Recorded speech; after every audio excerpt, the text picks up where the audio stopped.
Hey everyone, it's Ron, and I'm sitting in the car today and hanging out. Don't worry, I'm not driving, so you don't have to panic about that. Just hanging out here today. So I thought I'd share a word with you this morning. Hope you're having a fantastic day.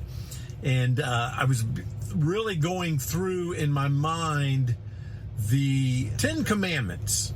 I thought about maybe just going through each of those for the next couple of weeks and sharing a thought from it. Commandment number 1, and I say 10 Commandments, really it's the 10 covenants that God cut with the children of Israel after they had come out of Egypt. And so he has Moses pen these, and the angels are there. Those other Elohims, that's what they're called, are there to be a witness to this experience that's going on and to this covenant that he is making. And covenant number 1 was this: don't have other gods before me. That's what God said.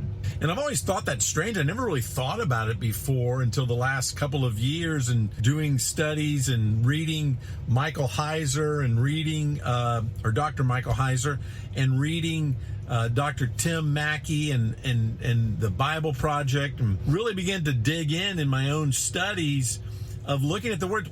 Why would God say, don't have other gods before me, if there aren't other gods? I was taught that he's the only God, but he created other gods, and they're mentioned all throughout Scripture. And if you've followed any of my teachings before, or followed any of those men that I've mentioned before, or professors before, you know that there are Scripture references to the Elohims. Elohim is not God's name. It's the type of being he is, that he exists and he lives in the spiritual realm. And so there are other beings in the spiritual realm, other Elohims.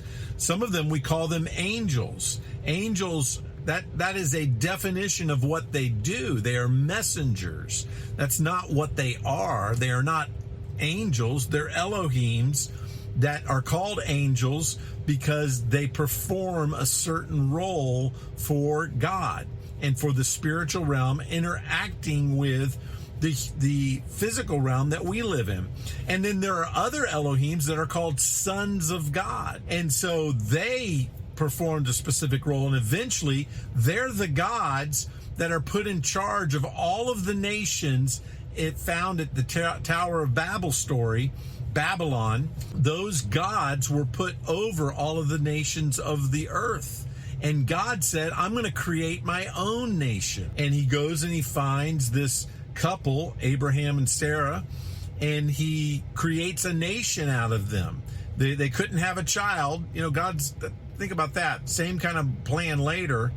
Mary hadn't had a child and hadn't been with a man, and God incarnates himself through her. And so isn't that interesting? But he was always trying to find, after the fall, a people and a nation, through starting with Abraham and Sarah, a nation that would fulfill his purpose. There are Messiah-type people that are called to lead this nation ultimately. The reason why the children of Israel eventually get into trouble is because they listened to other gods, or they worshiped other gods, or they followed other gods. It's the same problem that Eve had in the garden. The serpent is an Elohim that she was familiar with. That's why she wasn't shocked at talking to this creature. And that creature tells her to do something that she knows wasn't right. She listened to another Elohim.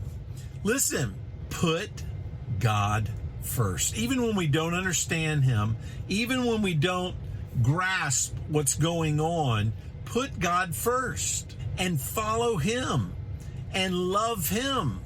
And then we will find salvation if we will not have other gods before him. God, that's why he taught, when Jesus is here on earth, that's why he taught us to pray. Our Father in the heavenly realm, praise, or hallowed be your name. You know, that means your name be honored and lifted up. Hallowed be thy name.